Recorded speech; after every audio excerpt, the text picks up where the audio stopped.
Thank you for listening to the Dog Trainers Podcast, a podcast created by dog trainers for dog trainers, or anyone who's ever fallen in love with man's best friend. Episode 35, Proper Introduction of Training Tools.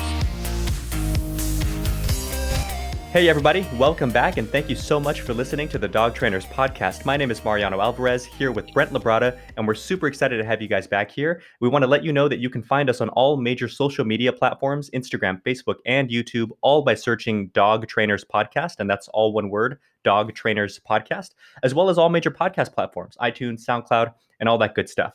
We want to give a quick shout out to the cities that have been showing us love lately. We do notice a trend these days, which is awesome. And it's funny, we notice like every 3 or 4 episodes or so, the trends kind of shift. So lately it's been Atlanta, Georgia. What's up to you guys? San Jose, California, Lake Stevens, Washington, and Denver, Colorado. A few episodes ago, we had like a solid 3 or 4 episode run where it was, our friends in Oregon, other parts of California and stuff like that. We also want to give a quick shout out to our new listener friends in Singapore, Denmark, and Poland. Hello, hello. So without further ado, I'm going to bring in Brent here. And our topic of the week is dealing with clients and introducing tools. So without further ado, over to you, man. What's up, everybody? This is Brent Labrada here. As Mariano mentioned, we're going to do this a little bit more free form. A lot of our other episodes are usually a little bit more structured, where we have kind of bullet points and subject matters that we want to cover. And today I just want to riff with my friend Mariano on kind of how we introduce tools. Because as dog trainers, you know that there are going to be certain tools that we have to sometimes explain, and literally we have to sell certain tools to clients before they even use them. And when I say sell, I don't mean to physically have them purchase, but we need them to buy into the ideas that we know as dog trainers are truths and certain protocols that work, and certain, sometimes certain tools that help modify certain behavior. And so this can sometimes be a slippery slope, and there is some technique, and there is some delicateness to this. I guess maybe we can kind of go through how we used to express ourselves. And funny enough, the more that you train dogs and the more clients you work with, you kind of start learning better techniques and better ways of approaching it. That's what I want to go over with my friend Mariano today. So let's get started let's discuss first some of the main pushbacks that what tools cause the most pushback in dog training, and let's go ahead and get started. You want to list those off for us, Mariano? Yeah, sure. So I'll kind of list it off in a broad sense, and then we can dive into them a little more detailed in a second here. So just as an idea, some of the biggest things that we as trainers get pushback on from clients, or sometimes even other dog trainers, training collars, right? And that could mean anything from like slip leads to training to prong collars to e-collars to, crates and otherwise confinement training, X pens and things like that. Just kind of the idea of putting your dog away for a period of time. Muzzles, which we use it as a safety tool. We use it as a way to make sure that we can work things in a repeatable and, and kind of manner Safe. to where safe, right? But, I notice a lot of people have a funny pushback on that because they think their dog looks scary. And treats, food. It is surprising actually how many people give you a lot of pushback with food. And I'm not talking, at least not only talking like trainers, but a lot of owners have that same sort of idea. Like, man, I don't want my dog to be only listening to me when it comes to treats. So this is kind of the macro, and let's dive a little further into this. Okay, yeah, let's dive into the micro. So basic areas, as he mentioned: training collars, crates and confinement, muzzles, treats, and I would even say walking tools in general, right? So like there's, trainers on both sides. We might argue harness, we might argue Halty, we might argue all these things. And you know what? Every tool has its own his own purpose, right? And I would say if we are bashing certain tools, then that usually means that we don't know how to use it, to be very honest, or we don't know the context in which that tool goes, it should be used. But this is usually what we see in clients, right? Now I can expect it from clients, but I really want to just tell people, if you guys judge certain tools in dog training, right? Usually on the more balanced side, we are judging halties and harnesses and all these things. I would recommend and challenge you guys, go learn how to actually train a dog on a Halty and train a dog on a harness, right? It will definitely give you a whole new respect for the tool, and you'll actually understand why a certain percentage of the dog training community still believes in them, right? And again, I know this is kind of far-fetched, but those dog trainers who don't believe in e-collars, pinch collars, choke chains, well, it's probably because they've never used them also. So I would have you challenge yourself to experience and experiment with one of those so that you can see the delicacies and the actual proper techniques on how to use those. Because really, guys, this is all about technique. Tools don't make you a good or bad dog trainer. Your technique makes you a good or a bad dog trainer. All right. 100%. And the funny thing that you and I have talked about on this podcast, and then just like on our own, just as we talk, is you know there are those, whatever side of the training spectrum, like you're more toward the force free side or more toward like the balanced kind of training methodology, so to speak, side. Um, it's not so much like you should absolutely learn how to use these tools, but I think our biggest gripe, or at least my biggest gripe, is um, if you're against the tool for like ethical reasons or whatever the case, like that's fine. That is your choice, and it's an understandable position. I get where you're coming from. Mhm. Only where I get annoyed is at least know what you're talking about and present it realistically. I Yeah. think back of like Yeah. to I think it was episode like 8 or 9 when we were talking about the stuff you should know podcast, and they presented like dominance training is what they called it, and they were talking about some craziness, and I was like, I don't know, man, if you're gonna talk pure positive in a way that's pretty accurate, why don't you talk about balance training in a way that's pretty accurate and go from there? But Mhm. that's the big gripe as I see it. Yes, 100%, 100%. And I guess let's jump into the client side. Again, I could digress a little bit because we really want to help younger dog trainers kind of open up their minds a little bit and just take the challenge. It's just it's a special skill to learn how to train a dog on a no pull harness or how to train a dog on a Halty. Because then you know what, it might even open up some doors in the future that you might be able to help a client who normally you wouldn't be able to help otherwise, right? If you Hmm. didn't know how to use those tools. But let's kind of talk about what is the pushback we get, and all you dog trainers out there listening who do use, training collars in general. There's always pushback. Sometimes there's pushback just on the simple concept of putting something around the dog's neck, right?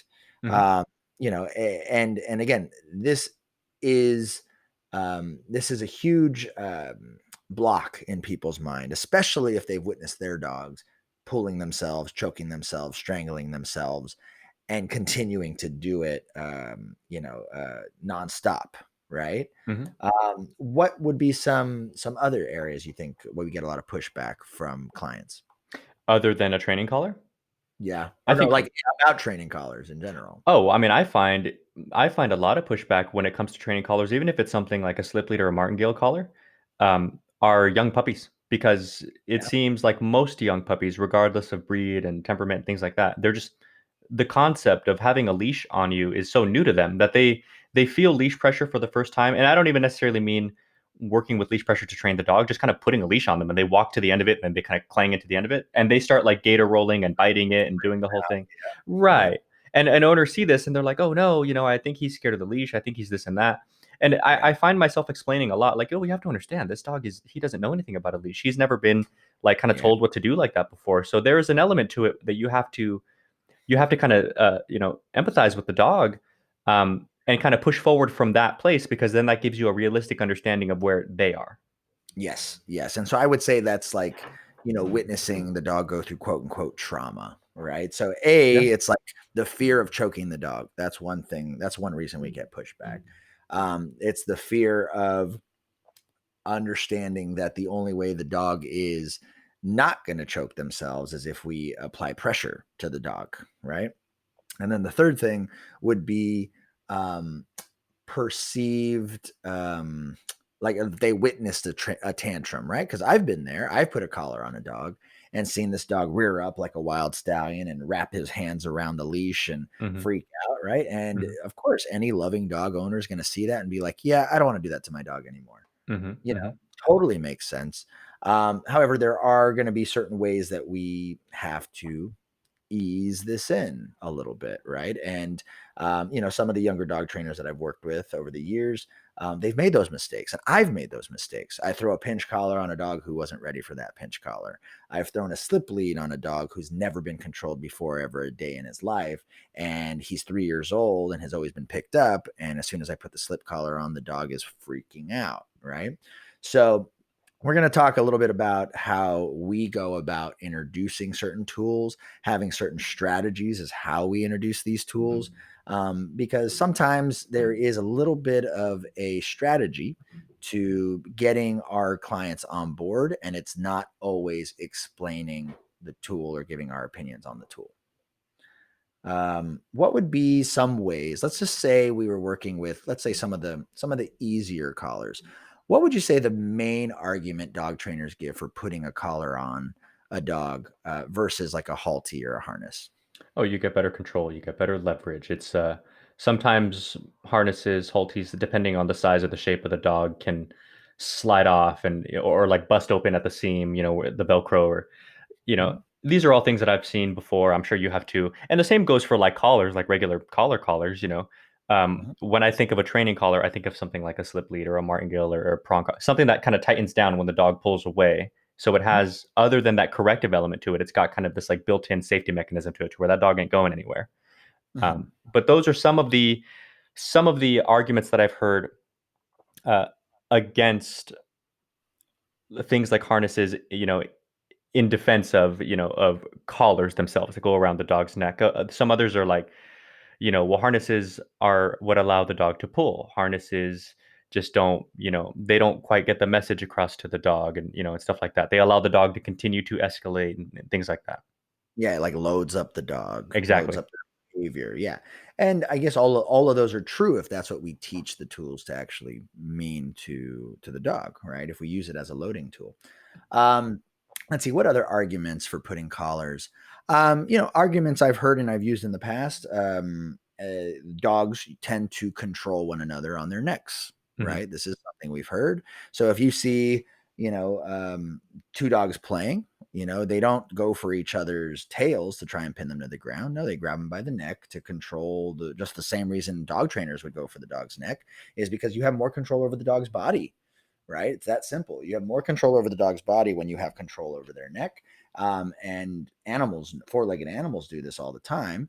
And they are able to manipulate the dog's body position by taking control over the neck, right? That's an excellent point, and I think that another point is the one that we talked about a bit with Michael Ellis, and I think we talked a little bit about this with Tommy Davis too, which Hmm. was, there are tools and methods and things that may very well work out just fine for a particular dog for you, but Hmm. we need to find something that the client can do, right? So Hmm. I think of things like, an argument that I use often for training collars, regardless of what that training collar is other than like literal control of the dog, meaning they ain't going anywhere.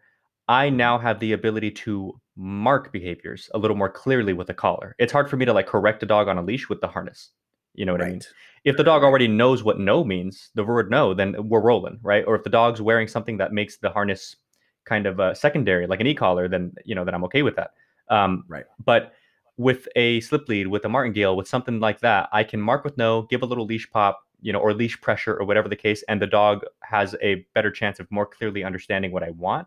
Um, Hmm. and and I bring up the whole concept of clients being able to do it too, because I think of high level trainers who can do that without collars at all. Like Caesar would do the thing with his foot, and it still Hmm. serves as a marker. Boom, and the dog would be like, "Whoa!" and it snaps them out of it. It does the job that a collar is supposed to do, or any sort of corrective measure is supposed to do. It's just, uh, I think the point that I like to make with people is, here's something like, let me show you how it works and why it works and everything else. Now let me package this in a way that you can do this. You Hmm. know, and that's kind of where I go with it. Right. Another thing that we've seen that happens with collars, it's easier to do certain things. Kind of like what you were saying, it's easier to mark a moment or grab the dog's attention because the neck is a more controlling area for dogs. Another argument was it's easier to bring them back to their bodies. Like it's easier to snap them out of stuff, right? And I think actually I heard an example. I think you were explaining this to a client once, and I like the way you explained it. But it was kind of like, let's say the dog's loading on something Hmm. off in the distance, and Hmm. the dog feels, let's say, the stimulation of an e-collar. Hmm. Well, let's say that's on a low stim, and you gradually increase that stim, gradually, gradually, gradually, gradually, gradually. There comes this point where the stim becomes unignorable, and now all of a sudden it interrupts the loading process. And Mhm. instead of the dog's mind being across the street, all of a sudden the dog's mind is now, what's this thing on my neck? And automatically the dog checks out and tunes back into his own body, right? And that awareness, that body awareness, that in essence the dog being present is something that, it's easier for the dog to do when it happens on his neck. Now, then again, I've never experienced putting a e-collar on the dog's leg or tail or muscle. I don't know if it would have the same effect. I don't know if it would have the same effect, but that's definitely something we see across all training collars, that they have the ability to bring the dog back to their bodies, right? Make them present, if you will, So that's right? correct, and you remembered that very well, and I remember the lesson. We went to the park. I still have the footage on my laptop about, I forget the dog's name, but it was a little Chihuahua, and that really awesome client. You and I were doing lessons together. Mhm, Um, mhm, but the point I was making to her, because she had already done training with, I think it was a prong collar, mhm, and then you were moving her onto e-collar, right? Which is why I was there. mhm, Um, the point I was making to her was, you can use an e-collar like a prong collar. You can turn up to a certain level and pop away, so to speak, with momentary corrections like an e-collar or a prong collar would do. Sorry. mhm. But the benefit of an e-collar is I can turn it down a little, hold the button, and slowly roll up. And it's the prong collar still has that ability. I think most trainers listening to this would agree. Like, prong collars still have that ability to pull a dog out of something, mentally speaking, their focus. But Mhm. it can sometimes have a really like harsh effect to it. A lot of Yeah. dogs work well on the prong, some don't. And the e-collar can be a little more gradual where you hold that button and there is this weird like mixed moment where the dog is feeling the e-collar pretty clearly, but Yeah. they're slowly getting pulled back to reality. Yeah, and one thing I would say is this: the benefit that leashes and collars do have in those circumstances, what I've noticed training dogs, especially with reactivity, is, like one of the reasons we use leashes, especially in e-collar introductions, is for directionality, right? Yes. Like e-collars don't have directionality.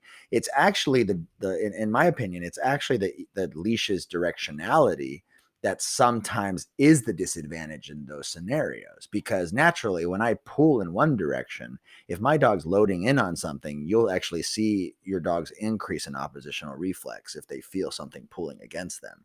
So they'll naturally pull in the opposite direction of that leash, a little bit more than if you were just able to use stim. Right. So when you use stim and leash pressure, it helps the situation more versus, let's say I wanted to redirect a dog without an e-collar and I was just using gradual, leash pressure Hmm. increasing, well, I can sometimes actually create more opposition with that. Versus the e-collar, we can kind of snap the dog out of it, just gradually dialing up. Differently, right? It's such a different feeling. Yeah. So Yeah. correct. So I do agree with that, and that's why I often tell people. And I remember a few years ago, it's on the website, on my website still. I did a blog post like years ago when I was still living in LA. Why prong collars and e-collars are different. Because like I Hmm. was saying, you can use them the same. You could correct with an e-collar and pull on the leash at the same time, and essentially you're just kind of working as you would with a prong collar. Right. But that was the major difference, other than of course being off leash, is Right. um, you can separate directional leash pressure from the correction itself. You can choose not to Mm. have it. You can choose to have it. You can choose to do whatever you want with it. Um, and I think a clear example is exactly what you just said. If I pop a dog in this direction, they pull harder in that opposite direction because it's natural. Especially like younger dogs who just think I can still kind of bully my way through this leash.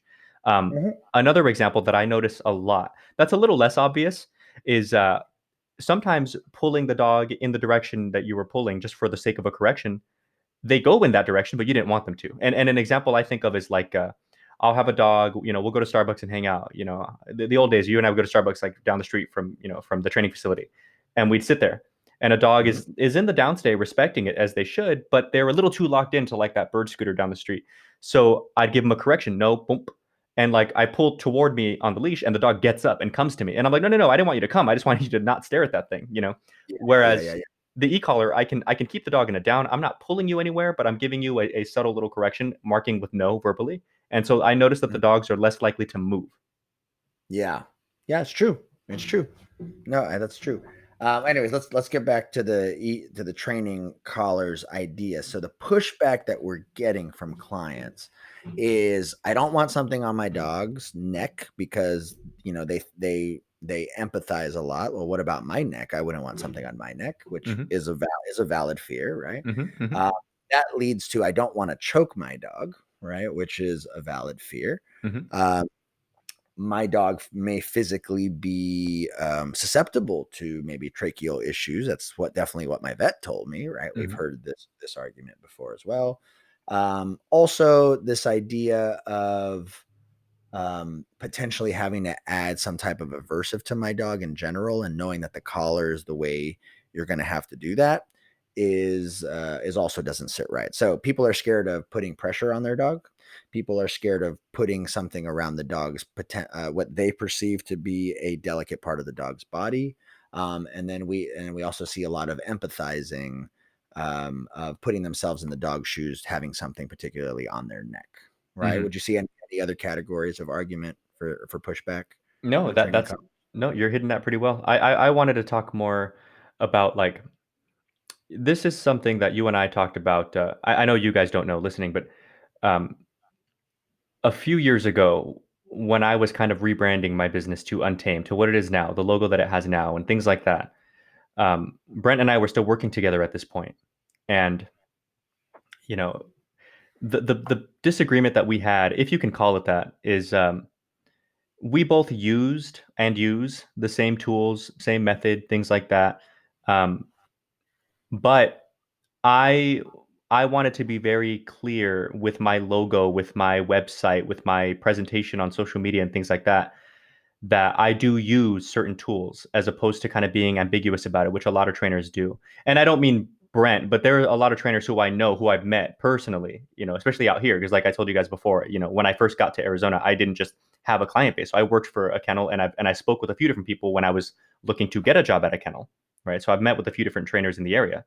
Um, and I've met a lot of people who I almost want to call it like shady, that I know they use these tools. They know they have every intention of using these tools on the dog, but they just kind of, not mention it to the owner, or when the owners ask, they kind of come up with these like really diplomatic non-answers. And I'm like, why don't you just tell them what you're doing? And but Brent's point, which I'll let him discuss, Yeah, was, as I understood it anyway, was just, it's not it's not shady. It's you're just building that relationship with the client first because you don't want to scare them off. And ultimately, if our goals as trainers are to help as many dogs as possible, you're not helping anybody by scaring people off. true. And you're not helping yourself. You're not helping the dog. Right. I mean, that's my opinion, right? So, real quick to recap, you wanted to make a logo for your company Mhm. that so where the dog was wearing an e-collar, an obvious e-collar, right? Correct. Okay. And so for me, as a person who's, trying to put myself in the shoes of the public, right? If there is a person who automatically has a preconceived, uneducated notion of an e-collar, um, I was arguing with you because I said I don't think that's a good move for your company that you're starting, right? Because uh, again, most people have opinions and they have zero experience with an item, right? Mhm. So you might potentially be shooting yourself in the foot, losing clients because you are without them asking, telling them that I am highly concentrated in e-collar work, right? Now, mind you, e-collars are great tools, and people are definitely great technicians with them, and you're an amazing technician with them. However, the clients won't ever get to know that until unless they're able to get to know you, right? So sometimes the tool itself can scare people off. And this is something I deal with a lot of young dog trainers. They are constantly spending a lot of time in their assessments or evaluations or their lessons trying to explain tools to their clients. Mhm. And some dog trainers are better than others, at explaining. Some dog trainers have a little bit better authority over the clients, and certain clients where they kind of just say, okay, I'm paying this professional, I'm going to trust them, and they kind of ride that wave. Mhm. And then there are some people that they use a tool and they know it works, but they haven't necessarily figured out a good way of approaching it or explaining it. And I guess those are the people that we really want to address here. Mhm. Mhm. you know? And So, I want to be super clear with one quick thing too, is my position or my opposition or whatever you want to call it to your position, what you just said right now, mhm, over the years has actually softened, if anything, because because I still am comfortable having e-collars and things like on my website, and I want to be clear, and I know you know this, but for people listening, mhm, there is a major difference between me just not hiding the fact that I also use e-collars as a part of my broad spectrum of tools that I'm like comfortable with using, mhm. versus people who really limit their work to e-collar. I think of like the Good Dog, who do amazing work. Don't get me wrong, but they specifically use e-collar. Last time I saw the gooddog.net website, um, it says in there like when you're filling out the thing for training, you understand like we're going to work with a mini educator, so on and so on, which again is fine. I'm obviously a huge proponent of e-collar work, and I love that their stuff, and I'm excited for the second book to come out and everything like that. But that's not what I was going for. I just didn't want to hide it. You know what I mean? Right, and there's a difference between hiding it and then just, putting it out on a permanent it's your permanent logo, you know what I mean? Right. Uh, it's yeah, anyways, it's the let's get back on how we approach the training collars itself. Yeah. Sorry. I just the point I was making was my position in relation to yours has only gotten a little softer, which is to say, like I understand yours more and more and more as we go. You know. Oh, thank you. Yeah, no, that's no, and that is something that I had to learn, right? Because here's the thing, here's the reality with dog trainers, especially dog trainers who use training collars and tools that are what's the word that are easy to argue? Like what's Hmm. I don't Yeah. my They vocab. have a negative connotation to them. Yeah, yeah, to the public, okay? Hmm. We use them, obviously not because 'cause we're bad people, we use them because we know that they work, Hmm. right? And obviously, there's just a natural love for our fellow human. If we find something that is amazing, we wanna share it with the world, okay? E-collars are amazing, so we wanna share it with the world. If that's your tool of choice, that's your tool of choice, and that's your bread and butter, that's great, and you wanna share it with the world. Well, there's a way to introduce that. If it's pinch collars, then you want to, share that beauty with the world. The problem with the pinch collar, it's actually a little harder because it looks vicious. It Yeah. looks Yeah. It horrible. looks fucking So horrible. Yeah, I admit that. it looks fucking horrible. So it's like we're constantly having to explain pinch collars. If pinch collars just look different, and thank you Star Mark for coming out with the Star Mark Pro Trainer. It's just, it's sometimes it's just not the same as a Herm Springer. Um, but we're constantly having to defend tools that we just wish someone would be open-minded and just like, let me show you, right? Let me show you. Hmm. And so there's so many reasons that we want to teach people about training collars in specific because we know it's going to be beneficial. We know it's going to be easier to use. We know it's all these things. But to me, there is a delicate way to do this. Okay. Um, if I was gonna break down kind of a stage by stage, like human interaction, right? Remember those 3 fears we just talked about. So people empathize with their dogs and wouldn't dare think of putting something on their own neck to be controlled. So let alone they don't want to put something on their dog's neck to be controlled. B, people are scared of choking their dogs, right? Of the potential fear of hurting their dog's neck. And C, we have the idea that something that I put on your neck is actually I'm going to actually have to cause apply some type of pressure, therefore making me a bad dog owner or an abusive dog owner, Hmm. right? These are Hmm. the 3 fears. So what I want to do, I want to see if you and I can go back and forth on these 3 fears, and let's just talk about how we help soften these fears, how we can help explain people out of these fears. Okay. So let's do it. Let's Okay. do it. Let's L- start with the first one, the empathizing. Okay, well here, let me extend an olive branch here, because when it comes to empathizing, an approach that I've been able to develop, uh, not lately, like I've been able to do it for a while. I'd like to think, but I've just really had a lot of opportunity to do this lately. Um, when it comes to empathizing, I typically for the most part, for the vast majority of the time, will start dogs with food work, like regardless of where they are in their age and their temperaments and whatever's going on and stuff. Um, and I noticed very quickly that empathizing is a funny gig because it's kind of a two-pronged approach. You empathize with the dog and you empathize with the owner too. And sometimes the owners are like fed up with this dog. And Right. so I met these clients. They're now private lesson clients of mine, and we've just done our second lesson.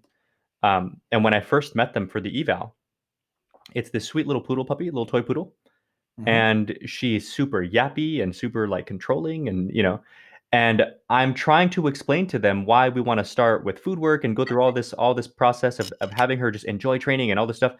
And the dad's like cutting me off to let me know, like, God, can we stop the barking? You know? And I'm like, yeah, Hmm. I'm like, we'll get there. And then he actually brings out this what's it called? It wasn't an e-collar, it was a bark collar, Mark Colley. Yep. You're right. Yep. And it wasn't stim, it was vibration, Uh-huh. and he puts it on the dog and it vibrates her and she stops for like a second and then she barks again and just starts barking through it from then on. And I know it's working because I can hear it makes a tone when it's going to go. Um, Hmm. and she just blows through it anyway. And I'm like, okay, so, and I take it off of the dog. And I don't know if this is like weird. It's funny because I'm a big proponent of e-collars. I'm not the biggest fan of like bark collars and e-fences and stuff like that because the control that you have to me is a little more safe than just a collar going by itself, Right. you There's more know? of a personal. It's a personal touch. Yeah, Yeah. well, and I've seen too many mistakes of a dog bark, correct. So they bark because they got corrected, and it's just this crazy cycle. And some e-collars like or bark collars turn up by themselves, and it. Anyway, so I was explaining to him, bark collars. If you're going to use one, your dog absolutely first needs to understand what a correction even is. Because if Hmm. not, the poor dog is just getting zapped for what they presume to be nothing. It's just getting hit. And if that's the case, I don't blame the dog at all for barking and feeling nervous, especially when someone comes over. It's like, man, this every time someone walks in the door, I get my ass kicked. I can empathize with this dog, but I understand the owner too. So I started immediately working, not so much to defend e-collar, but almost to like defend the dog. And I was like, look, man, wait a minute. I'm not. I'm a fan of e-collars. I work with e-collars. We can talk about this if that's what we're looking at longer term, but understand this, this, and this. Understand timing means X, Y, and Z. I'll get you there, but not yet. So do me a favor, take that thing off the dog, and let's work with this first. And that's kind of where we've been. So that was a funny one. And I keep, how it is. Like you can think of like four or five different things at once. So I'm over here talking with this person and dealing with whatever else is going on in my day. But you pop into my head because you and I have talked about this so much over the past couple of years, and I'm like, yeah, it's funny. Like I get what you mean now. Like it's one thing to when you hear someone explain and then you Hmm. see it work and you're like, I always knew, like I know you're smart and everything, but it's like, oh yeah, that does kind of work. Okay, sure. Dude, story of my life with my own mentors. It's like I've heard them say the same thing like 5, 6 times. But again, you have to be ready to understand something. You don't always get it right away. Yeah, Um, but that's agreed. dope. That's dope. I want to bring up this cool episode. Shout out to Natalie Dobkins. She's an amazing dog trainer. I think she is Canine Performance on Instagram. Definitely been following some of her stuff recently.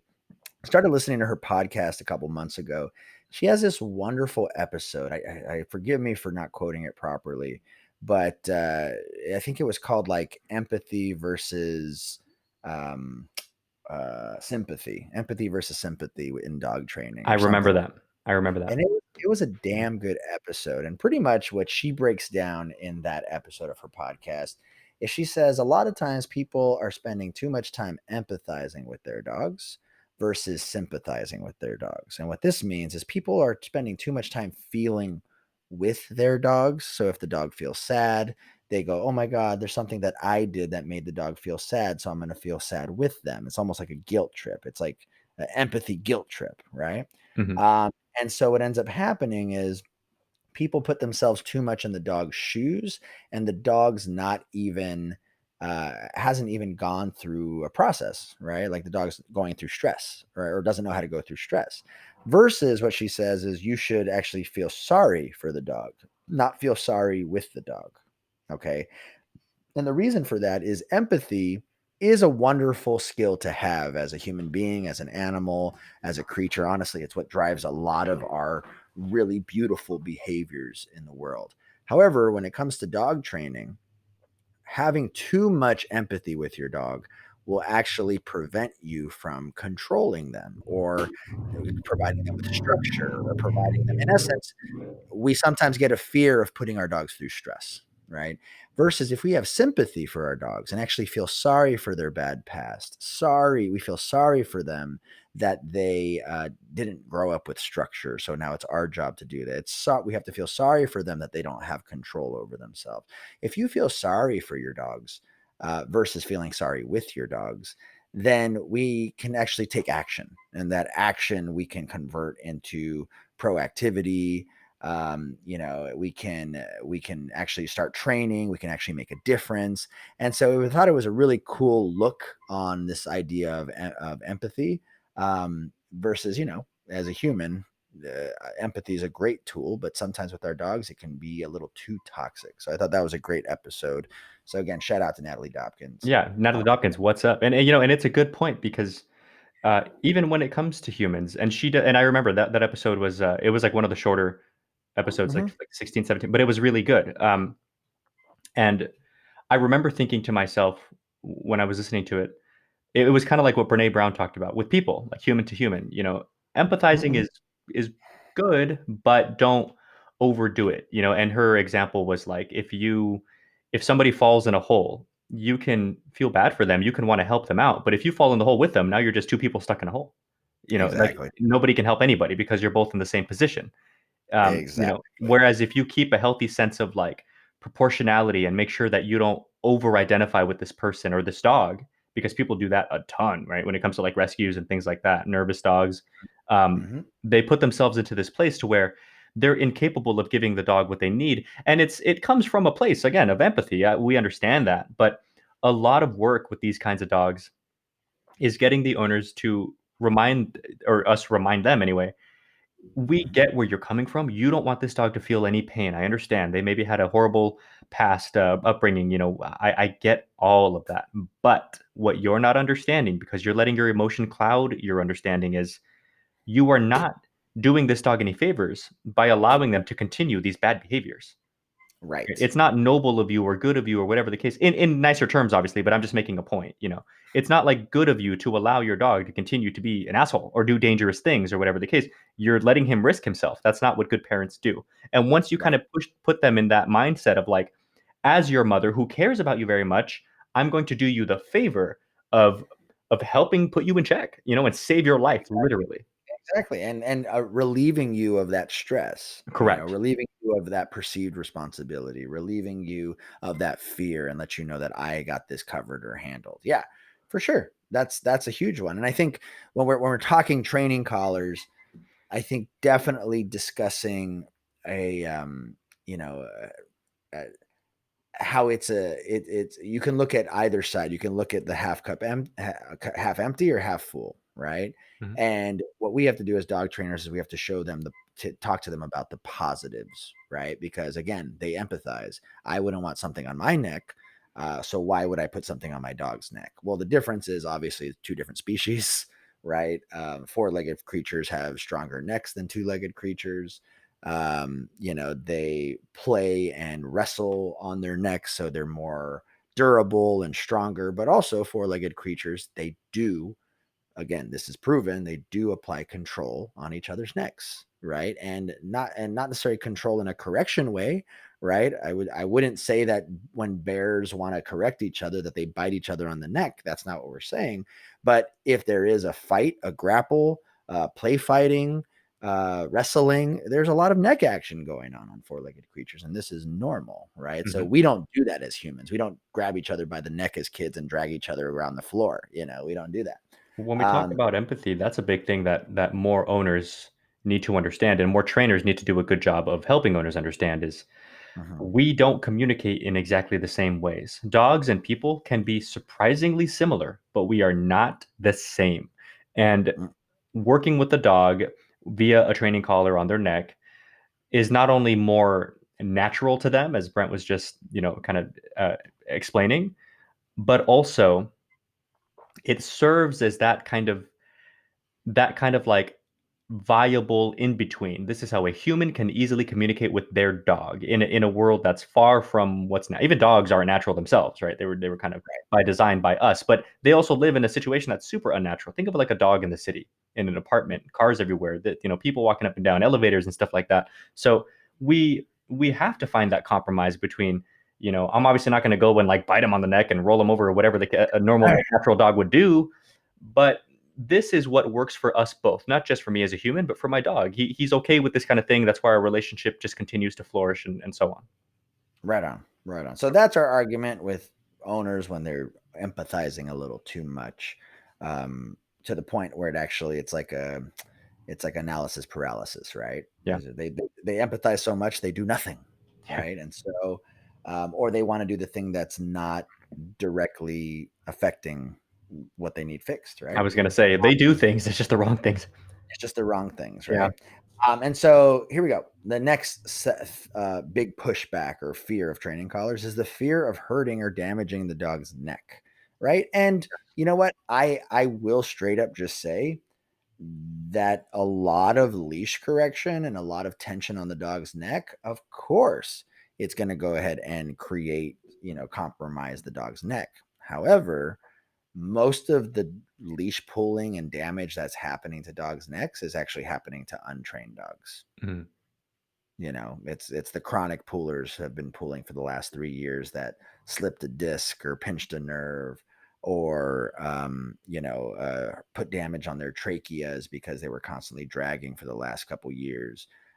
Or the owner wasn't, or the owner was putting excessive pressure pulling back on the leash versus just allowing their arms to be loose, right? So Correct. there's so many things so definitely you can hurt a dog's neck. That is 100% a fact. However, proper training collars are designed to not apply unnecessary pressure to a dog's neck, right? Mhm. Uh, how else would we go about explaining or kind of extinguishing this fear if we could? Here, I'll paint it this way. This is the way that I see it a lot. Is my biggest gripe with training collars that I personally do utilize and I find great value in, like prong collars, e-collars. Um, I get pretty frustrated when people buy them and don't do training with them, and they're just Mhm, correcting their dog. And I'm mhm, like, "Don't do that. I'm a big fan of this tool, but you are doing this wrong, and it's not gonna serve you the way you think it's going to," especially mhm, with tools that actually apply to the dog's neck, like you were saying. mhm, And so a way that I go about this when explaining things to the owner is, number one, you are right. And it's, once the dog is trained, you'd be amazed, regardless of what that training tool is, just how little you're supposed to ever actually have tension on that leash. Because the goal, of course, is to have a nice, relaxed dog with no tension on their leash. So, you know, that's part of it, but the other part of it too is just like you said, unlike a regular like flat buckle collar, let's say, or like a choke chain or something, which can be dangerous. I guess any tool can be dangerous. Um, mhm. you know, um, Using it right is everything. You can't just buy a tool and expect it to be the end all be all. I can't tell you how many horror stories I've heard of, where I work with rescues, and I've seen so many dogs. I saw this German Shepherd that somebody put a prong collar on him, at some point in his life anyway. And they Mhm. left him in the house as they move out, and so people find him in the backyard. And Mm. he's like older now from when they put that prong on, so that prong like grew into his skin, and it Yeah. and it had to be like surgically removed, and it was disgusting, and it was all yeah, I've heard horror stories like, or people tether their dog to like a back tie on a prong, and the dog runs at full speed, bang, and clangs into the end of it on a prong collar. That will damage a dog. I'm not gonna lie about that either. 100%, right? Yep. But Yep. you have to learn how to use these things appropriately. That's a dumb thing to do. If you have a prong or a training collar of any sort with your dog, what Brent said in the beginning of this episode is absolutely paramount, more so than anything else, I think. Know what Yep. you're doing with that particular tool. Know how to Yes. work it so that it's safe as it's intended to be. I mean, anything can be dangerous if you use it wrong, right? Cars run people over, but it's people who misuse these things. Use it wrong. Oh, yeah, it's true, right? You plug too many things into an outlet and you die. House sets on fire, whatever. Like Yeah. my point being, trainers, we need to do a better job about explaining to owners, because it's not their job to know, it's our job to tell them how you use Exactly. these things right and how you need to avoid assuming something's going to be a crutch. You buy the tool and you just start correcting away, thinking all is well, without any sort of understanding of fundamentals, without any sort of empathy, not too much, but a healthy amount of empathy for the dog and what their understandings currently are. And that's my approach to the whole thing. Right. Right. No, I agree. I agree.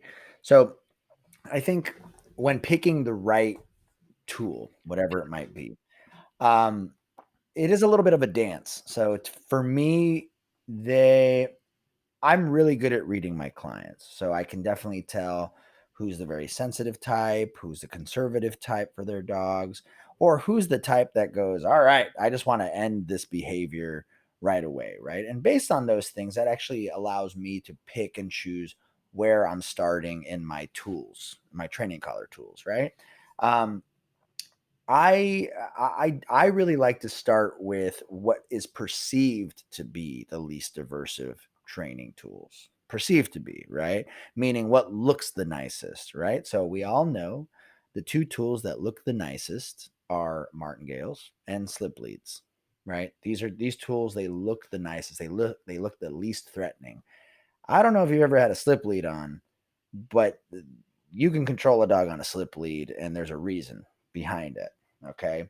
Um, so slip leads, we start with slip leads. We start with trying to see, like what I like to do is I'll start people on a slip lead. We'll start doing basic exercises like, just teaching the limit of a leash. We'll start teaching blocking a behavior. We'll start teaching, maybe some leash pressure work on a slip lead. And all this is in a controlled setting, right? Inside the home, not a lot of distractions. The dog's not failing that much. And we get the dog. And the cool thing is on the slip lead, we start teaching people how if you use a tool properly, you barely have to use it, right? And that's a big thing. So what this does is this kind of reverses their idea or their fear of having to inflict pain or discomfort on their dog. They actually start learning that proper technique and the right tools become a means to an end, right? Where if I have good technique and I have the right tool, that means I have to put less pressure on my dog and inflict less discomfort. And I get to also reap all the benefits of it as well, right? So, what I tend to do is I will start clients on what is perceived to be the least aversive tool. So martingales or slip leads.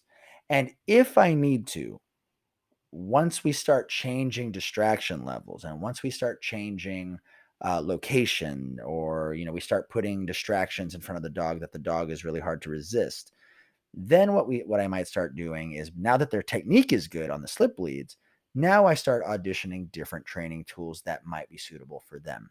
Right. This is where I might bring out the choke chain or the star mark or the prong collar. And in some situations, the e-collar. But if I have to bring out an e-collar at first, then that's usually because the slip lead didn't work or the pinch collar didn't work. Right. And so when we start doing that, this actually now allows people to understand, and their brain is already primed to understand, if I have the right technique and I have the right tool, I use the leash and the tool less.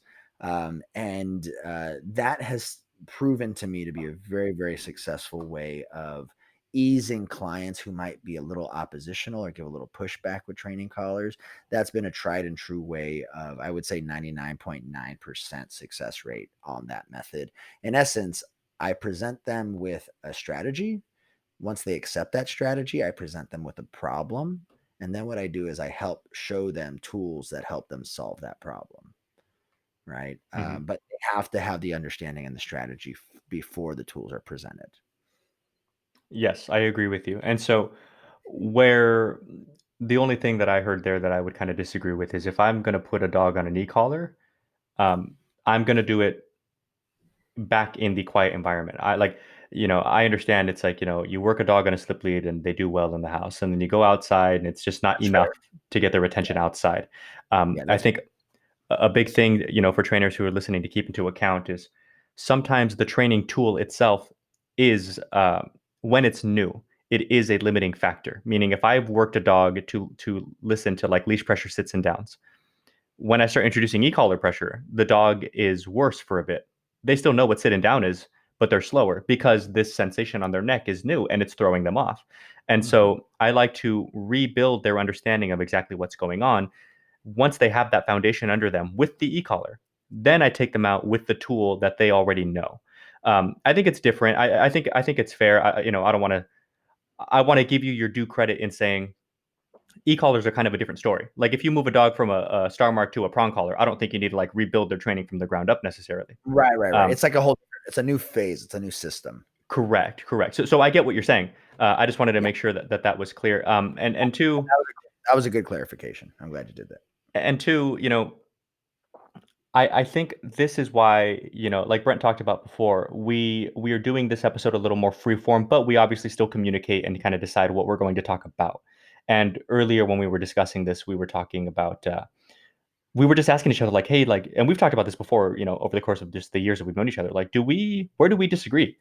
And we're kind of like, I don't know. I don't really think we disagree anywhere. I think it's just a matter of approach, right? And so, um, I guess my manner of approach would be if I knew from the beginning, and I think of things like Michael Ellis telling us the real benefit of a professional in anything is the experience, is just the time, the dogs, the drills, the hours, and that gives you weird little insights that more people just wouldn't naturally know, right? Like I'm sure Brent and I can agree that there is this kind of, as much as every situation is different, there are kind of like archetypes of dogs and owner combos that you're like, okay, this dog's probably going to do well with this kind of tool, that kind of tool.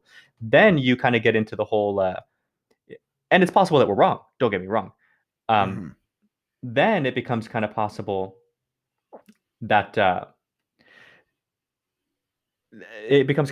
that we have to then go and find out, like, okay, knowing in my head as I do that this dog's going to end up being really good on like a prong collar, or e-collar, whatever the case. Hmm. How do I start the process now? This kind of train of I'm going to start here, but I already know my end result is here. I don't do that. I mean, I do that a lot, but never with it like in my head. I don't think I've gone into a lesson in a long time, like already knowing the dog's going to end up on this tool, but kind of going through the motions anyway. Um, I do though task switch through tools when I genuinely feel like, okay, you know what? Let's start with the slip. Oh, all right, you know what? All right, let's move on to this. Um, but that's been my biggest like I guess miscommunication with our 2 points on this. But we kind of want to keep it onto the task of just the training callers themselves and dive into this a little bit deeper, and maybe save the other stuff for like a later time. Hmm. Hmm. One thing that I've learned was that actually certain training collars help develop certain skills. So, like, let's say, for example, if I have a client who is very heavy-handed, what I've learned is putting them on a prong collar teaches them better timing and subtleties. If I have a client who's underhanded, if you will, or not, or light-handed, I don't know what the opposite of heavy-handed is, but they're just underwhelming in their corrections.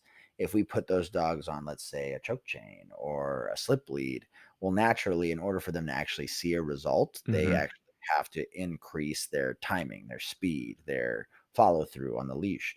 And sometimes in certain situations, I've actually read that in a client and I've put them on a certain tool so that I could develop that skill uh, in them before I put another tool on the dog that they're actually going to be using. So it's an interesting thing. Yeah, that Interesting that is thing. a that is actually a very interesting point, and this is where I thought you were going with it. But I like that point too. Where I thought you were going with it is the same can be said from the perspective of the dog. I do notice that some dogs learn some things better with one tool like versus the other. Um, Hmm. for example, every e-collar dog that I train, every board and trained dog that's going to do e-collar that we already know from the jump with the owners and everybody, we're all on board. This dog's going to be e-collar trained. Hmm. I don't just Hmm. dive into e-collar work. I start with food because there are some things that food can teach that e-collars, I guess, could teach, but just not to the same degree. And after the food, I move into leash pressure because of the same thing. Then we Hmm. get into e-collar stuff. But I couldn't agree more that some tools are better for teaching certain things than other tools. And that doesn't mean, because obviously when you present a finished package back to the owner, you don't want to be like, here, use this tool for this, that tool for that. Right. But I think you'll find a lot of the times, once the dog is taught, you can then replicate it with the one tool. But in the process of teaching, sometimes it takes two, three, four, and that's exactly where the expertise comes in. But Brent's point is 1000% true and valuable that You know, if you put a person on a prong and that they feel for themselves just how little pressure you need, they're like, oh, whoops, I need to really dial things back. I couldn't agree more with you. That's an excellent point. Yep. Awesome. Awesome, man. Um, so I ultimately I really like this back and forth between us where we're talking about training collars. And just to kind of recap for the audience, we talked about kind of how do we go about kind of combating some of the common fears and pushbacks that we get in regards to introducing training collars and on with clients, right? One thing that happens is people empathize too much with their dogs and they put themselves in the dog's shoes and they think about, how would I feel if I put something around my neck? How would I feel if someone jerked my chain? How would I feel? And then what happens is they empathize. And one big point that Mariano made was, dogs and humans are very different species, and we interact and do a lot of things socially very different and physically very different. And I think it's important for us to educate our clients on that, as well as making sure we teach them the other side of the coins of what could develop if this doesn't get done right. Correct. um, the second thing was the fear of hurting or damaging the dog's neck, which is a very real fear. However, one thing that we learn in training is if we're using the right tool, we're actually able to use the least amount of pressure or force, right? If we're using the wrong tool on the dog's neck, then we end up having to use unnecessary correction, unnecessary amounts of repetitions, and unnecessary amounts of force to get our points across. Okay.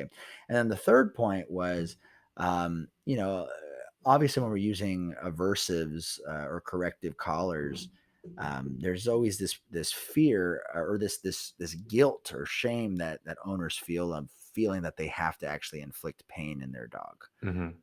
in order to get a reaction. And um, I would say it is our job as dog trainers to really make sure we are putting the proper tool that owner is ready for, Hmm. right? Um, and this is where tool diversity really comes into play. If we know how to use different training tools and collars, I think we can sometimes gradually ease our clients in to this idea of not applying pain, but definitely applying control or developing control Hmm. over their dogs, being able to grab attention when it's appropriate. Because again, these are the people, these are the common three fears that we see our clients have. And in order for us to be very effective dog trainers, we need to know how to navigate sometimes those muddy waters and emotions that our owners experience. And just as a quick aside, I would add to that that when we talk about the negative connotation that people have regarding a tool itself or regarding just the idea of hurting their dog or over empathizing with their dog and all that good stuff, a huge part of this process is teaching owners the process. Because Mm. again, so much of that negative connotation with a lot of these tools comes from misuse or straight up abuse of these tools, which is not then the fault of the tool, right? And also misinformation and lack of Correct. experience and lack of lack of experience. Most people who hate tools are ignorant to those. 100%. To those tools, right? Or they've developed a like an emotional attachment against the tool or whatever the case, which again is fine and everything, but just make sure that you know what you're talking about before you tell somebody something that may or may not be true, right? So uh, that's the big point I wanted to make was when owners are taught the actual training process, tool aside, I agree with you there. Tool aside, dogs learn this way, right? You mark something and you reinforce it. You mark something and you correct it. You reinforce what you want. You kind of take down what you don't want. Dog training can be broken down very simply. Now, mind you, it can be delved into quite deeply, which is what we like doing because we're talking to other dog trainers. But when you're talking to owners, find that way that makes sense for you to break down the training process for their dog in a way that they understand and then explain tools like a little spice on top of that how this helps the process. It's not Mm. about the tool. It's about this is what I need to do with your dog. This is why this tool or that tool or whatever the case is going to help us get there. And really pay attention to that kind of thing. I've had a ton of success with explaining tools and things to people when I kind of took that spin on it. One of my big inspirations for that, I think of like Sean O'Shea, who again is kind of different because he only works e-collar, but he's boiled that thing down to a damn science, including talking to owners about it, which is Right. totally legit. That's fair. That's fine. But yeah, I mean, explain the training process. How do dogs learn? Tell the owner about that, and then get into whatever the tool. Right. 100%. 100%. That was such a great outro or a great last point you made, Mariano. I really hope that this episode was helpful for people who might be struggling on an angle or a way to explain something maybe you've never explained them to your clients before. One thing I learned as a dog trainer is I would have a new way of explaining something every 2 or 3 weeks because that was the challenge to myself. And I loved hearing other dog trainers speak about a subject. One of these days, I really hope that we could have like a panel of dog trainers talking about some of the big questions that we get heard of. Mhm. And that might be happening here before 2020 is over. Really excited for this episode. We do have a couple other episodes on the similar subject, how we introduce other types of tools that might get a little pushback. For example, crates and confinement, and funny enough, treats. Right, even the Yeah. treats we get pushback on. But we'll save those for another episode. Thank you guys so much for listening to episode 35. If this was helpful, please go ahead and share this episode with a friend, at least just one person. Help us spread the word of the Dog Trainers podcast to people who will find benefit to this. Your rescue organization that you work with, share this podcast with them. Your clients, share this podcast with them. There's definitely some episodes that have been very helpful to my own clients. And hopefully they can add value to your clients as well. Share it with your family members that they don't want to listen to you, even though you're the family dog trainer. Right. But maybe they'll listen to us, right? Just share it with a friend who might have a dog, who we might be able to explain something differently than you, and we might be able to make it click for them. So just please help us share this. Also, whatever streaming service you guys are on, Spotify, podcast, Google, iTunes, doesn't matter. Leave us a review if it's possible, right? If you guys leave us a review, it helps us show up in so many more searches for Dog Trainers podcast. Now, we have a wonderful following so far, but our goal is we really want to get to help as many people as possible. So your guys' reviews will definitely help us get to that goal. And again, just want to thank you guys for listening. This was episode 35, dealing with clients, introducing training collars. So appreciate you guys. Me and Mariano will see you guys on episode 36 next week. And much love to everybody. And we'll see you guys around. Peace. Peace. Thank you for listening to the Dog Trainers Podcast, a podcast created by dog trainers, for dog trainers, or anyone who's ever fallen in love with man's best friend. We really hope you guys enjoyed this episode, and we hope to see you back for the next one. But in the meantime, please follow us on Instagram and Facebook at Dog Trainers Podcast. Go ahead and leave a comment. Ask us any questions that you want. We would love to connect with our dog trainer communities all around the world. Take care, guys. We'll see you next time.